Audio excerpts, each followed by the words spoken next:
Hello friends, welcome to our Kriti's kitchen. आज हम बनाएंगे भरवा कुंदरू की रेसिपी। अगर ये रेसिपी आपको अच्छी लगे तो मेरे चैनल को लाइक एंड सब्सक्राइब ज़रूर करें।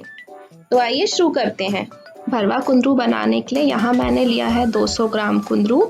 इसको पानी से धो लिया है और अच्छे से सुखा लेंगे। उसके बाद हम कुंदरू के दोनों साइड को थोड़ा थोड़ा सा काट लेंगे, क्योंकि ये पार्ट थोड़ा सा हार्ड होता है, इसलिए इसको निकाल दें। उसके बाद हम चाकू से इसमें चीरा लगा लेंगे। ऊपर से लेके नीचे तक अच्छे से इसमें चीरा लगाएंगे अंदर तक, ताकि मसाला अच्छे से भरा सके। और एक ही साइड से चीरा लगाना है। इस तरीके से कुंदरू में जगह होना चाहिए मसाले के लिए। और बाकी कुंदरू भी हम इसी टाइप से काट के तैयार कर लेंगे।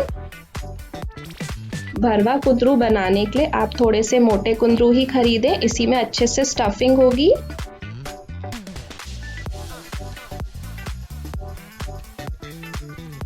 सभी कुंदरुओं में चीरा लग गया है। अब हम कुंदरू को साइड में रख देते हैं और इसके लिए स्टफिंग तैयार कर लेते हैं।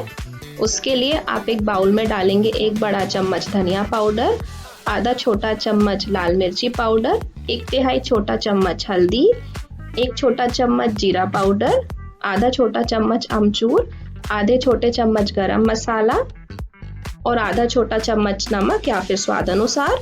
और इस सबको अच्छे से मिला लेंगे।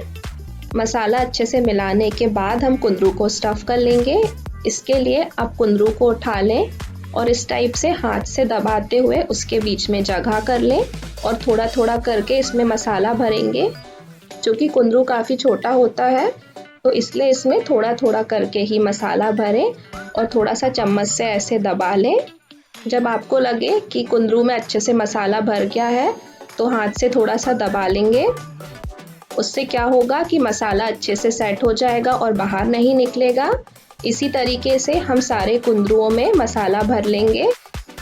कुंदरू में बहुत ज़्यादा मसाला नहीं भरना है, नहीं तो सब्जी बनाते टाइम ये मसाला बाहर आएगा और सब्जी काली पड़ जाएगी। इसी टाइप से हम सारे कुंदरू स्टफ़ कर लेंगे। ये सारे कुंदरू स्टफ़ हो गए हैं, आप देख सकते हैं। और ये जो मसाला बचा है इसको हम बाद में सब्जी में ही यूज़ कर लेंगे। अब हम सब्जी फ्राई कर लेते हैं। सब्जी को फ्राई करने के लिए हम एक पैन में 4 से 5 बड़े चम्मच तेल डाल लेंगे और इसको मीडियम फ्लेम में गरम हो जाने देंगे। तेल को ज़्यादा गरम नहीं करना है। उसके बाद हम इसमें कुंदरुओं को रख देंगे। जिस साइड से हमने स्टफिंग भरी थी वो साइड ऊपर आना चाहिए। उसके बाद फ्लेम बिल्कुल लो करके हम ढक के इसको पकने देंगे 4 से 5 मिनट के लिए।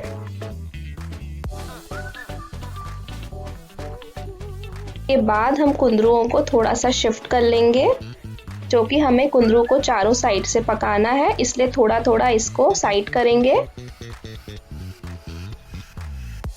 और वापस से ढक के पकने देंगे 3 से 4 मिनट के लिए। अब कुंदरू 2 साइड से पक गया है। अब थोड़ा सा इसको घुमा देंगे तीसरी तरफ। पूरे प्रोसेस में हमको कुंदरुओं को लो फ्लेम पे ही पकाना है, नहीं तो इसका मसाला जल जाएगा।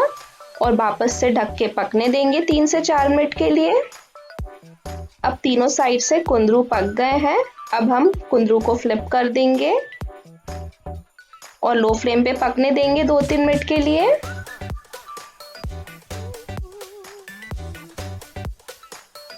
इसके बाद हम कुंदरू को चेक कर लेंगे कि ये ठीक से पका है कि नहीं। यहाँ पे कुंदरू काफ़ी सॉफ्ट हो गया है। अब हम एक बार सारे कुंदरू को फ्लिप कर लेंगे और ऊपर से जो सूखा मसाला स्टफिंग का बचा था इस पे वो डाल देंगे और ढक के पकने देंगे लो फ्लेम पे 2-3 मिनट के लिए। इस रेसिपी को आप ट्रैवलिंग पे भी ले जा सकते हैं या फिर लंच बॉक्स में भी पैक कर सकते हैं, क्योंकि ये बिल्कुल सूखी रेसिपी है। कुंदरू बिल्कुल रेडी है। अब बस एक बार इसको मिक्स कर लेंगे और गरम गरम ही इसको सर्व करेंगे। आप देख सकते हैं सारे कुंदरू अच्छे से पक गए हैं। अगर आपको लगे कि कुंदरू कच्चा रह गया है तो ढककर इसको पकने दें 1-2 मिनट के लिए और चेक करते जाएं। जब तक कुंदरू अच्छे से पक ना जाए इसको पकाते रहेंगे लो फ्लेम पे। फ्रेंड्स, आप ये रेसिपी घर पे ज़रूर ट्राई करें। आपको ये रेसिपी कैसी लगी मुझे कमेंट सेक्शन में ज़रूर बताएं।